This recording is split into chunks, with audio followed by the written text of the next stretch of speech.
Appreciate you all coming this evening, and make sure that your cell phones are muted or turned off. And appreciate if you all join me in Pledge Allegiance. Pledge allegiance to the flag of the United States of America and to the republic for which it stands, one nation, under God, indivisible, with liberty and justice for all.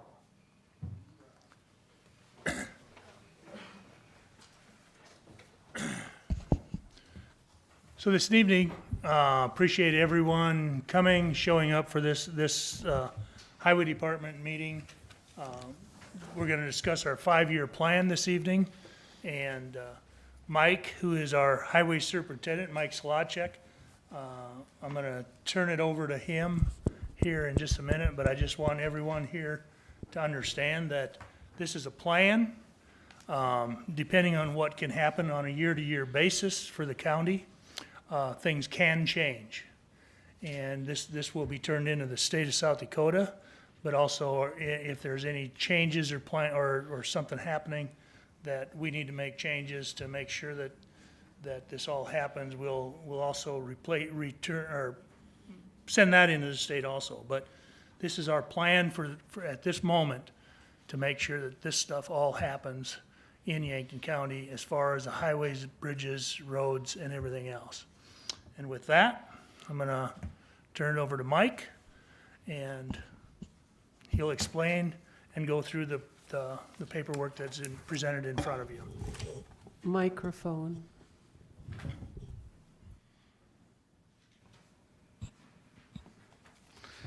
All right, like John said, this is a tentative plan,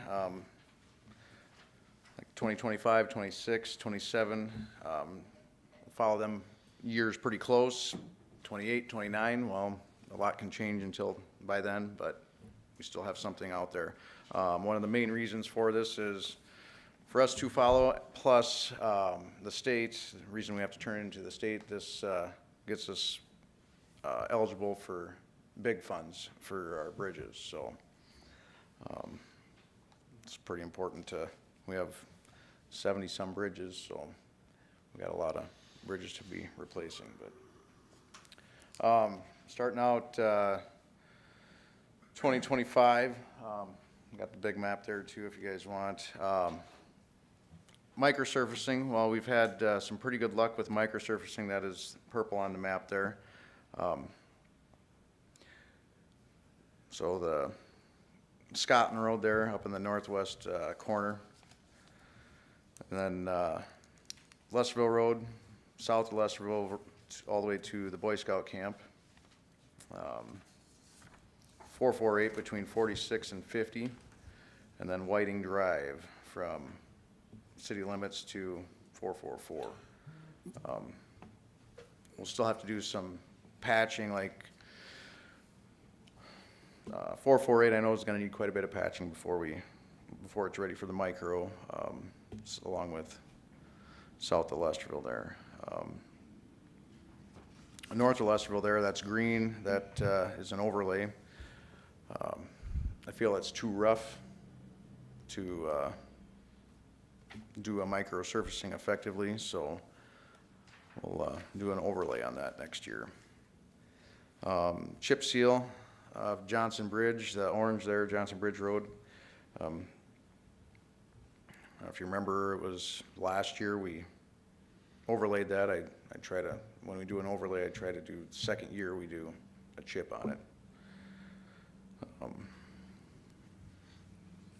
And then up 294, as of right now, double chip there between Highway 81 and 452. Any questions on that? What is the double chip seal? What's that involved? 2 layers of chip, put it right over the gravel. So before it's ready for the double chip, we'll have a mill come in, mill it, reshape it, inject some base stabilizing chemical. We will do some overlays from the 4-way stops, or not the 4-way stops, but the main intersections intersecting like 81, 444, 448, and 452. So, we'll pave back 150, 200 feet. And the reason for that is the stopping and taking off traffic, you know. It's a lot of pull on the road, you know, so. Versus just leaving it as chip, there's a good chance it could get tore up there. Will that take care of the dust then? A double chip, yes, that would, it'll virtually turn itself back into an asphalt road.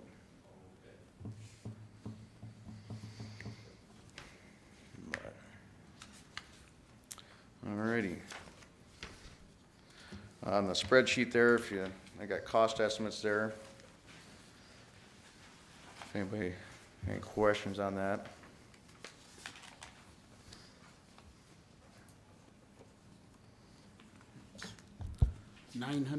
$984,000 to do that road. Yep, correct. That's quite a bit of increase from when it was initially proposed. What? It was quite a bit of an increase, right? What was the initial estimate back? Do you remember? Probably On eight- which road? On 294.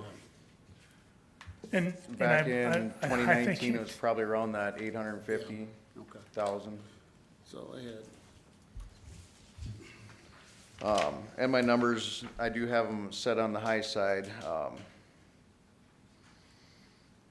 For like the asphalt overlay, I got 165,000. Well, this year is probably looking at around 145. It all depends on what's gonna happen with the oil. Along with the micro, the microsurfacing last year in 2023, we paid, it was 58,000 a mile. Well, this year the bid came in at 56. So, can So, you just, so you estimate a little high I- just to give yourself a cushion? yes. can you just go over again what microsurfacing is in case somebody's not familiar with that? Microsurfacing, it's not a chip seal, it's not an overlay, it's kind of in between. Microsurface will, its original purpose in life was to fill wheel rutting. Also, the small imperfections, just little dips. Now, will it correct your slope? No, it will not. Like I said, it's mainly for your wheel rutting and small imperfections.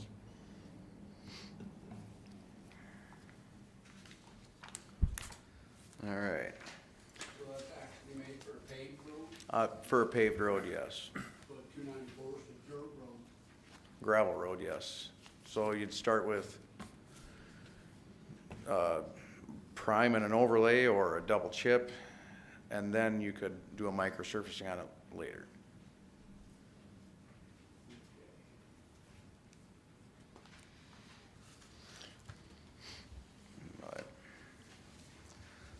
All right, on to 2026. Microsurfacing, Meadow Road, the east-west Lesterville Road, the 3 miles of 433, 3 miles of 437, and then also 309, Old 50 from Walshtown to 451.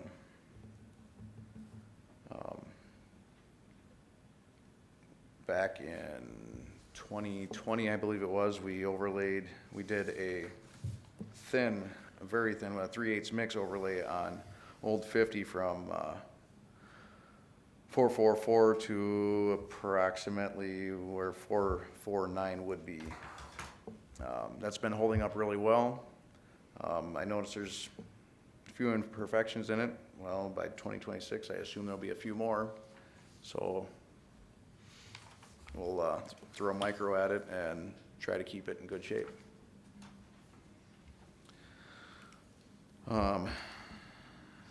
So maybe one thing that, also explaining what microsurfacing is if you've ever driven from Highway 81 to Utica prior to the Surface. state highway situation that's going on there now. That was a microsurface project that we did last year. Yes.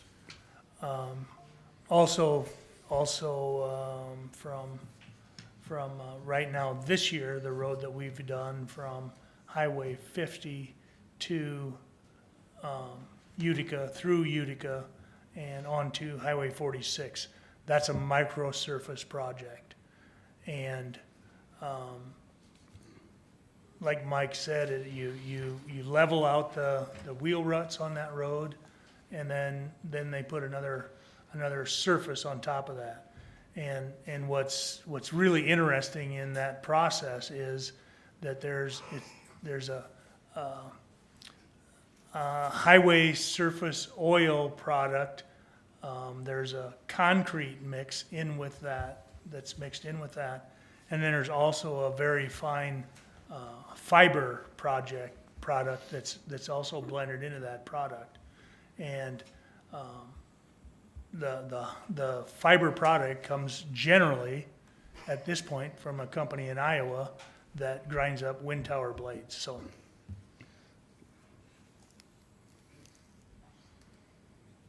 If you drive on that highway, if you have driven on that highway, you'll understand how and why we're looking at that as a midterm or possibly a long-term project for our paved roads that are getting damaged, Well, and are damaged, so. The Utica Road from 50 to 46, it's not 100%, but it turned it into It's a nice road. a dang nice road.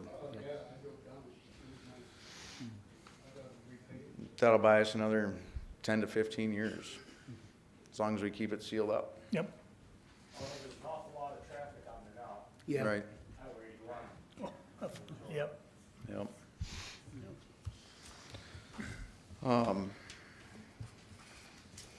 Then again, the orange, that's chip seal, so we have 448 between 291 and Highway 46, and then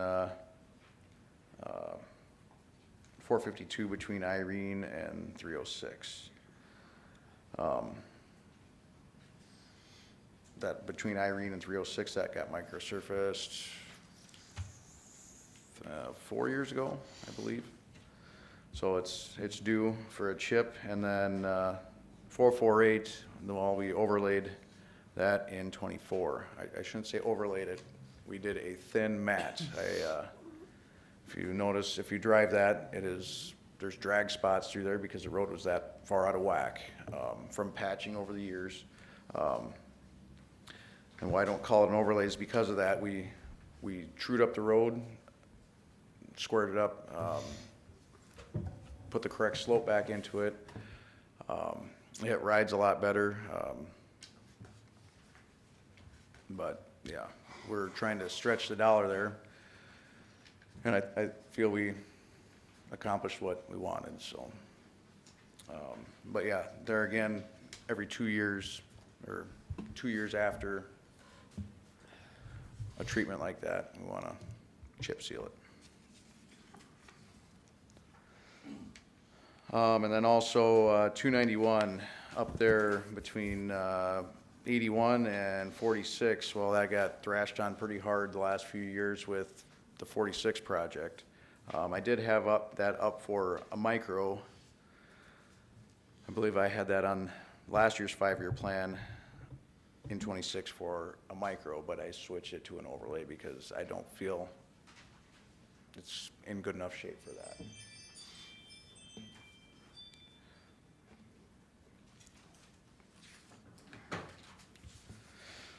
All right. Any questions on 26?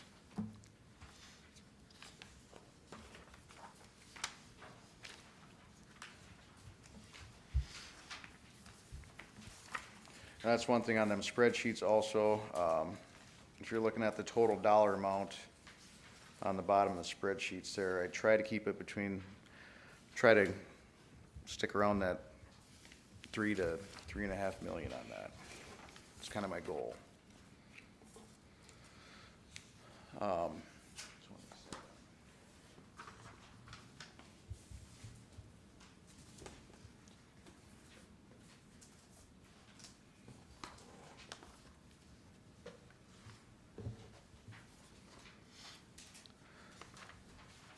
All right, 2027, Lesterville Road, 430 Avenue, they're north of Lesterville. They're again, had it down for an overlay in 25, so it'll get chipped. Utica Road between Utica and 81, chip that. And then also 305 between 444 and 448. Microsurfacing, the Midway Road between 436 and 81. Tentatively, we'll see how 452 is. We might, this is where there's ifs, we might be able to change that. We might not have to do a micro on the north of Irene there, the 3 miles. 301 between 444 and 452. And then 446 between Valley View would be 305 and 46. Jim River Road out by Kellen's Pit. And then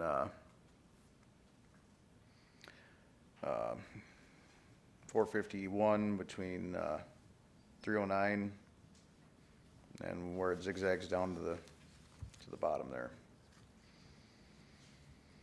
And then overlay on 446 between 305 and Old 50. That stretch is probably the roughest stretch on 446 there, so. Any questions?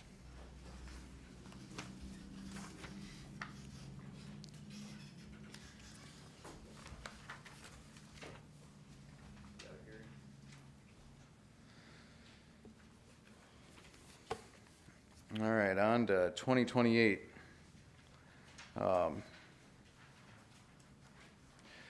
Chip seal on Scotland Road up there in the northwest part of the county. Chip seal 291 from the overlay. Overlaying, we'll go to the green, the overlay between Vollen and 309. From 309 going south through Gayville, it's been holding up well. Don't feel, well, by that time, who knows? Hopefully we don't have to overlay the rest of it, but, and then over by the hay mill, that is pretty rough, due for an overlay there. Boy, I think I screwed up. Yep. North of Irene there, I forgot to take that off the map from 27. I did some shuffling around there, but microsurfacing, Walshtown Road, 444 from 291 all the way to 309. Oh, yeah, I found a big error.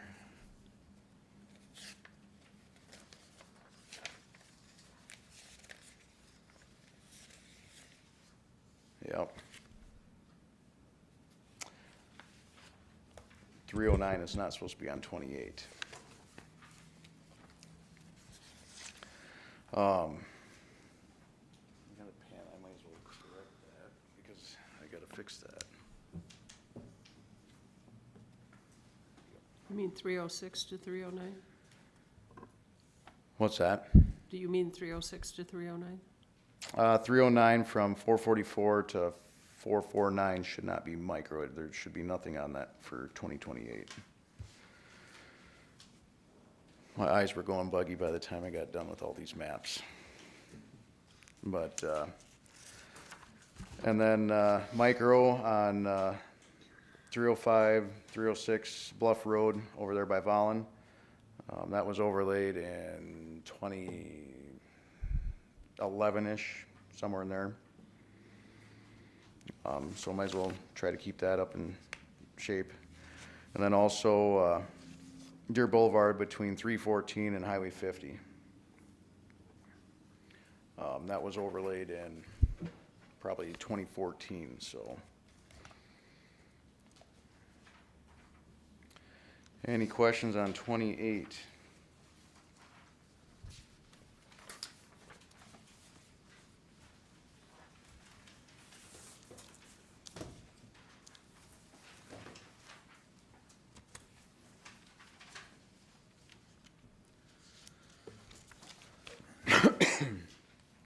All right, 2029. No micro on there. All the roads that we wanted to micro or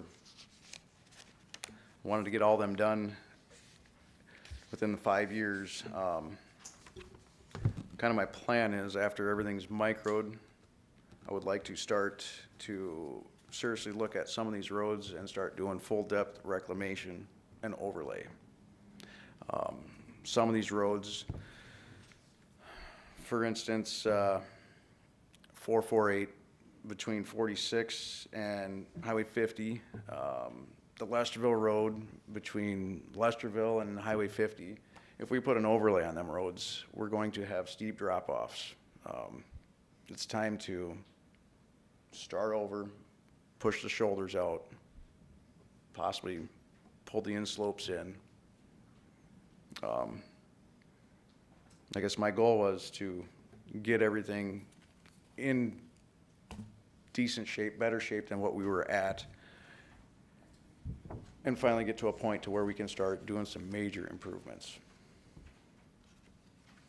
So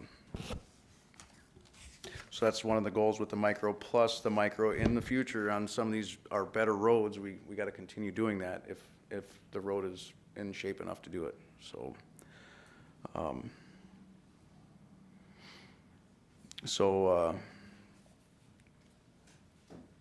the routes on here that you see, like Jamesville Road, 436 between 291 and 46, well, that was microed this year. Utica Road, that was microed this year, so put it 5 years out. I want to keep everything on a 5-year rotation for chip. So far, we've been having good luck with chip. Our roads are holding together, and I want to stay on that rotation. Along with the stuff down by the lake there, Oak Hills, English Heights, Deer Boulevard, Timberland Park, Chalkstone, East Side Drive, that was all treated this year, whether a micro or a chip seal, so I want to keep it on that rotation. 446 between 305 and 50, old 50, that would have been overlaid in 27, so there's our 2 years of sitting. And then the Tabor Road, we did micro that here last year. So it'd been 23. 6 years later, we're gonna overlay it. Well, Tabor Road probably was borderline on a micro. Did it smoothen it up? Yes. Did it take the jarring out? Yes, it did. Did it buy us some time? It bought us a lot of time. It bought us 6 more years. So there is a portion of the Tabor Road where it'd be the 2-mile stretch between 428 and 430. Next time you're driving down that road, pay attention to the shoulders. From 81 all the way to 430, we have nice shoulders, no steep drop-offs. That stretch between 428 and 430, well, there's steep drop-offs. It's time to drop a mill in and push them out. The rest of it, I don't feel we would have to start all over. We could actually do a profile mill on it, which a profile mill is just setting the mill at 1.5 inch depth and setting your slope at a 2% or whatever you want, and that's what it shaves it off at. Some places you'll see the white line yet, some places you won't see nothing but a milled road. It's correcting the surface. That's what we did on Walshtown. When we overlaid Walshtown, that's the most consistent overlay that we've done for material. Because we weren't fixing all that. The mill fixed most of it. One thing I wish we could have done is I wish we could have put a second lift on Walshtown, but we still can in the future. But yeah, there's options out there for that. And like I said, this is direction I want to go. I would like to see the county going in within the next 5 years to start doing some major improvements.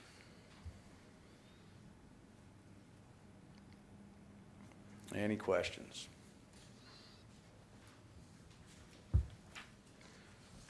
If not, we'll move on to bridges.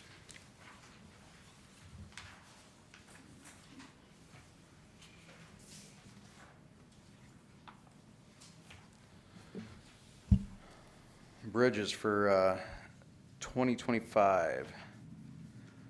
We're hoping, I have it on the map here, on the spreadsheet also, for, you see Stone Church on there. I'm hoping we can bid let that by the end of next year, sometime next year.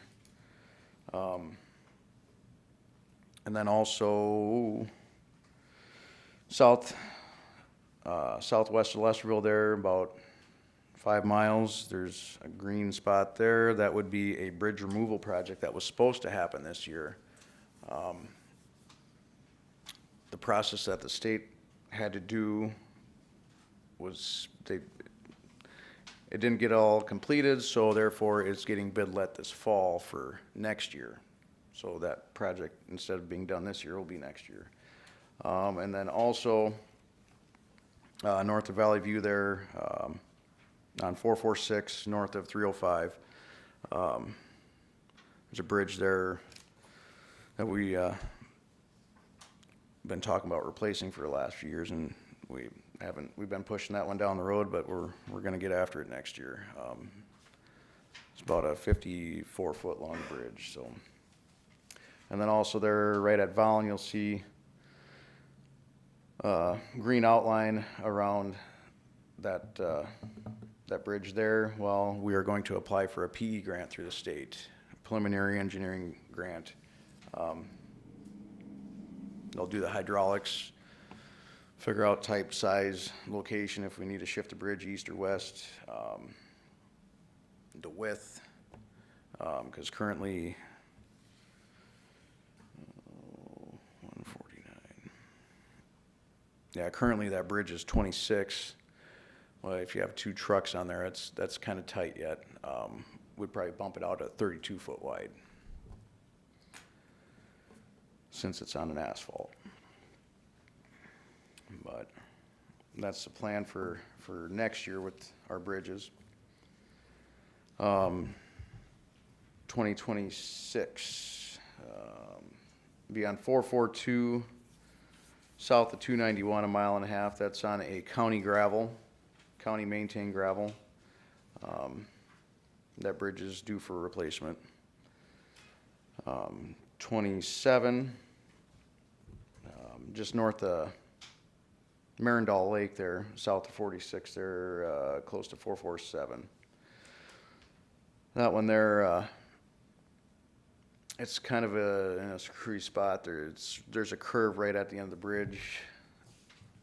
One of them deals where I'd like to replace a bridge and try to possibly straighten the road out a little bit.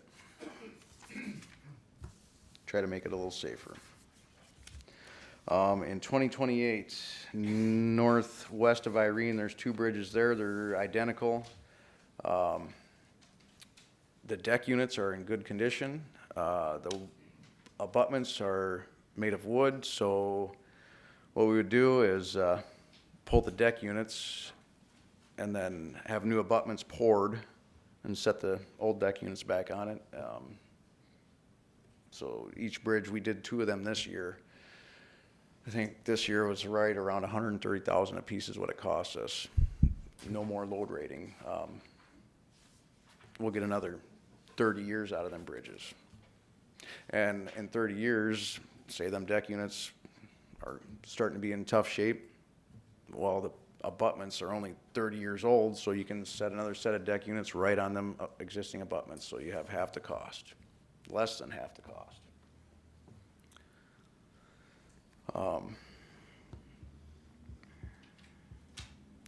2029, well, that's the bridge by, that's my goal, is the bridge by Vollen there. It's getting in tough shape there. I'm hoping for replacement on that one. And today I did have another opportunity with bridges, as I was just talking about the ones in 2027, about the deck units being in good condition. Well, there's another county that's got some good used deck units that I'm gonna try to get down here, so, then I gotta find a home for them. So, you know, if it was on an oil road, I probably wouldn't really entertain that much, but on gravels, why not? A lot of things can change in 20, 30 years. Any questions on the bridges? And also the bridge in 2029, I would be applying for big money on that one, so.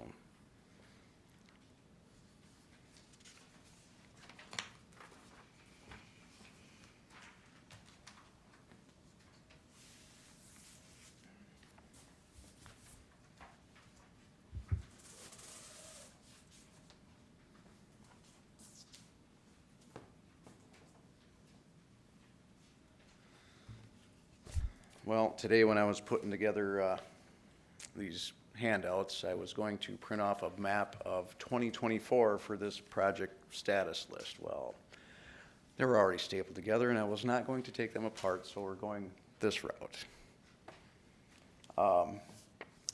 That was our workload for the year, this year.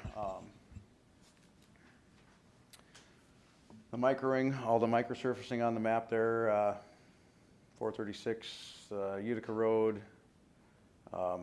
Deer Boulevard, Riverside Acres, Timberland Drive, Chalkstone Hill. That all was complete this year.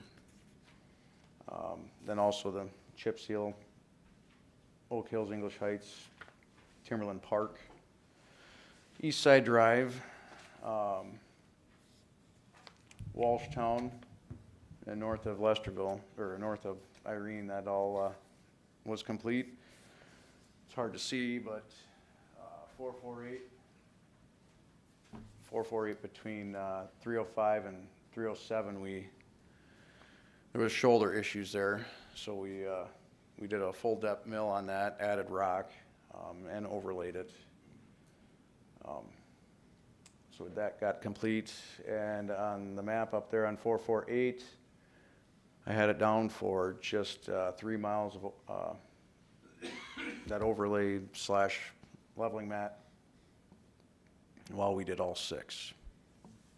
Our microsurfacing came in, like I said, I had it budgeted for around that 60 last year. So we did have some extra money, so that's where I put it, did the whole 6 miles. So all of them are complete.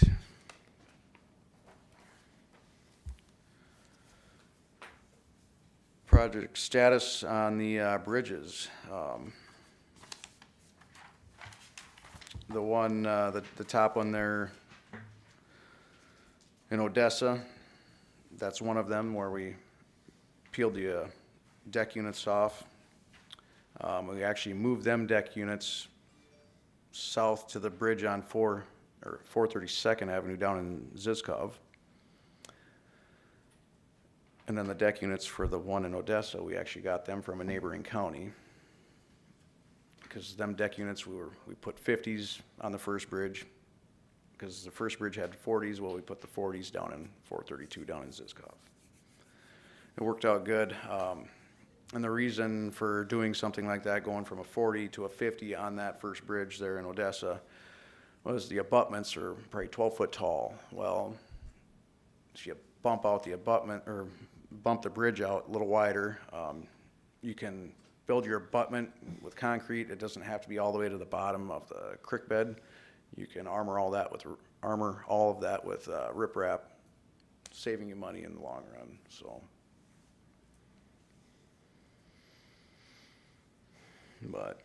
And then also on the bridge removal in Zizkov, that got moved to 2025. And then we also applied for big funds to assist with our match on our federal grant for the replacement of Stone Church, and that was unsuccessful. The big grant also, they changed their rules on that, And they do not allow that anymore for us to virtually double dip on a project. So we cannot apply for state funds when we have the federal grant. They changed that this year. They did it because of us, I think. Yeah. Is it 80/20? 1805 is our percentage. So, yeah, what I got on the, And I'd just like to thank John and Mike and Wanda for putting all the work into doing that. It was a big savings for the county, so thank you guys for doing that. our share on, estimated share on the Stone Church Bridge is gonna be right around the 2.5 million. And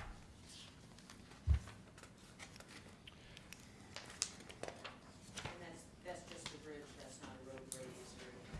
That is not the grade raise, no. And we're still in the process of trying to get funds for the grade raise. And this year with the flood, well, that's another thing, we had added workload with the flood.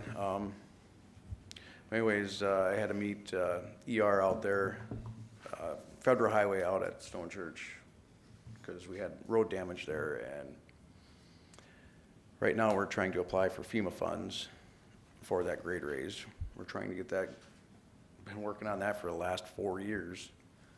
Anyways, if that would happen to fall through, we can still try to go through Federal Highway on that. So we do have a second avenue on going forward, chasing our dream of a 3-foot grade raise on Stone Church Bridge there.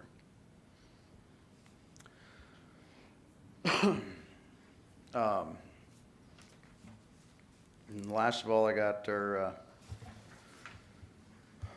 sufficiency,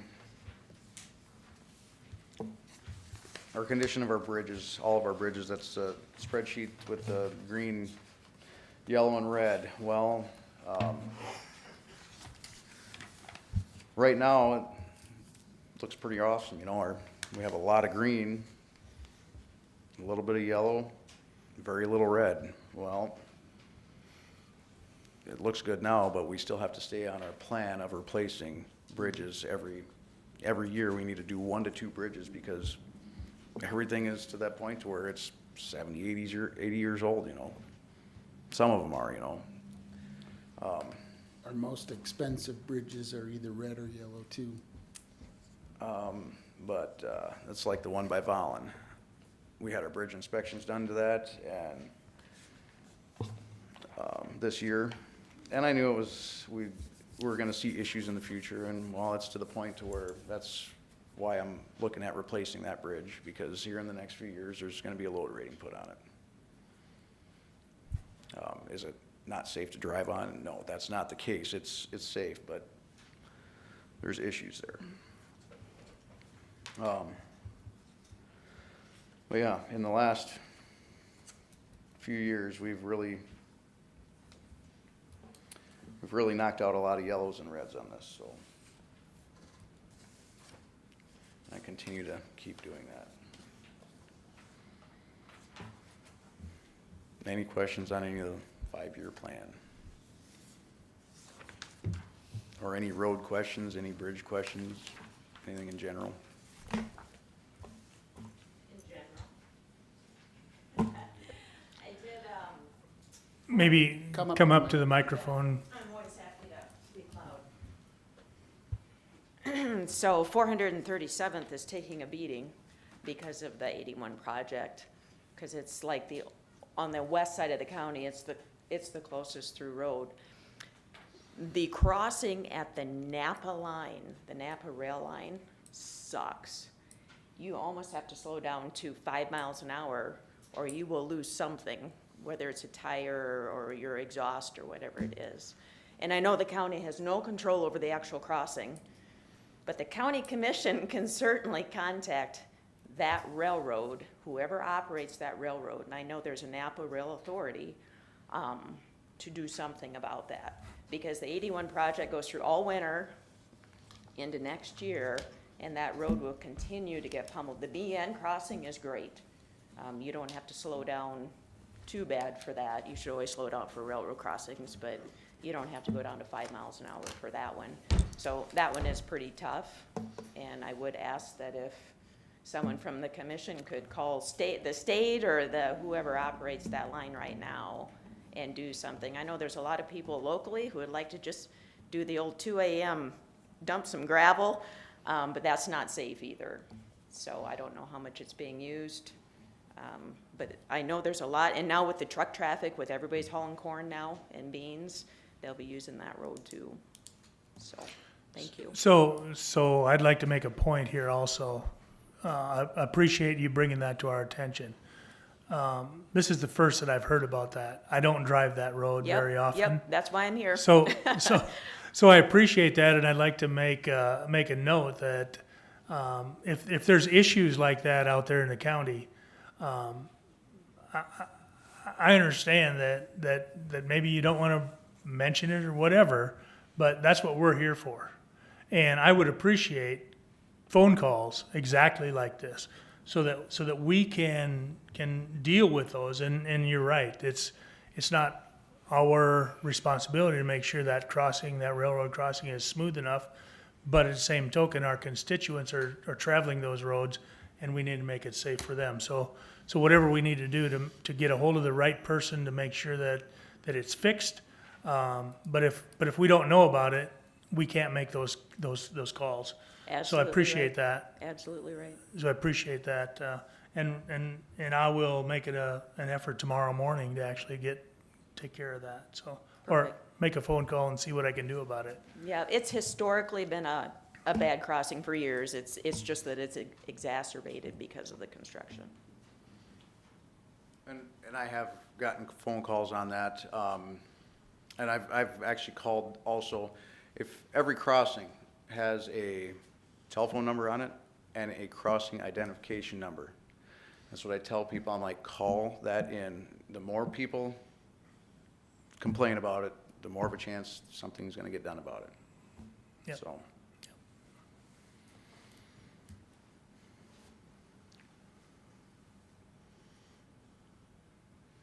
I can't wait till 81 is done. I hear you, First it was Mike. 46, now I can't wait till 81 is done. How long will it take, you think, to get 81 done? I think their goal is next year. It's fall of next year Right. is final completion of that road. Because they got a lot of dirt to move yet, plus they have a bridge to tear out, overlaying.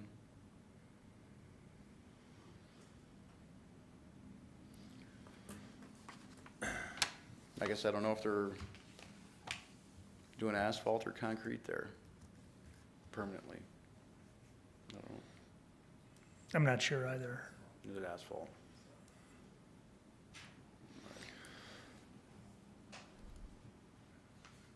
Any other questions or comments from the public? I was just wondering, showing on here from 2025, 294 is gonna be a hard surface again? Step up to the mic, On 295. 294. Yep, next year. It's gonna be due. It's on the That's what I'm plan. fucking talking about. Cool. Yeah. Thank you. I do want to make a comment, and I'm not saying that's not going to happen. I do want to make a comment that our 5-year plan is a plan for the county commission to look at and work on. The only requirement by the state is to make sure that we have a 5-year plan for our bridges, not roads or streets or anything like that. So depending on there could be a catastrophe any place in the county, and that may change our 5-year plan on the roads. But when we make a commitment to repair a bridge or replace a bridge to the state of South Dakota, that is pretty much almost written in stone. Highways and roads are not. If there's an increase in road oil or anything like that of 50% or something like that, we still have to make sure that we have the funds to make everything else available in the county. So just want to make that comment out there that this plan is subject to change other than the bridges. I guess I'm gonna bring up another one, Jay Cutts from Mission Hill. On 446 going into Mission Hill, the wheel tracks are getting really deep in there and they fill full of water when it rains or ice when it snows and kind of gets crappy like that. So if there was anything we could do to fill those wheel tracks in, I see it's due for an overlay in 7 or something like that, which is great, but, you know, hazards for our driving public, with those wheel tracks. And it just, the mile going into Mission Hill is about the only thing that's bad on that road for now. But the wheel tracks do get full of water and ice once in a while.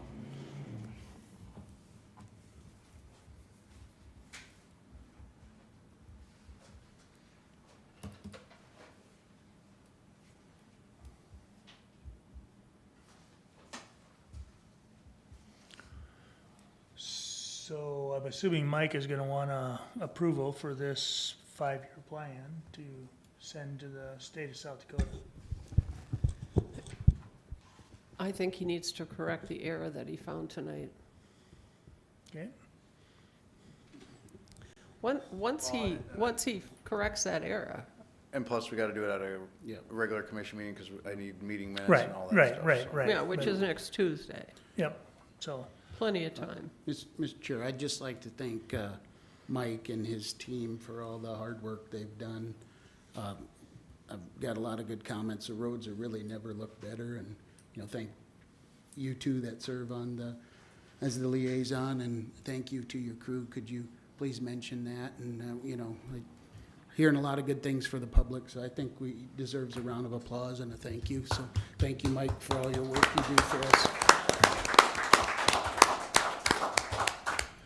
I do too, and I think Mike spends a lot of time working on this plan, and like he's mentioned, he wants to make things better for the future, so I appreciate everything that Mike's done, and I enjoy working with him as a liaison, and Wanda, I'm sure, does the same, so, thanks, Mike, and Beth I know Beth is here tonight to take notes on everything that's been discussed tonight, to make sure that Mike stays on task, and I've been out there before at the highway department, and she's on top of everything that's going on, so appreciate everything that you do at the highway department to keep us updated on what's going on too, so. Thank you very much. Mr. Cutts didn't get the memo. $5 to the bridge fund. Yep. With that, Second. I have a motion by Dan, second by Wanda to adjourn our meeting this evening. All in favor, aye. Aye. Opposed, nay. Motion carries. Thanks, everybody.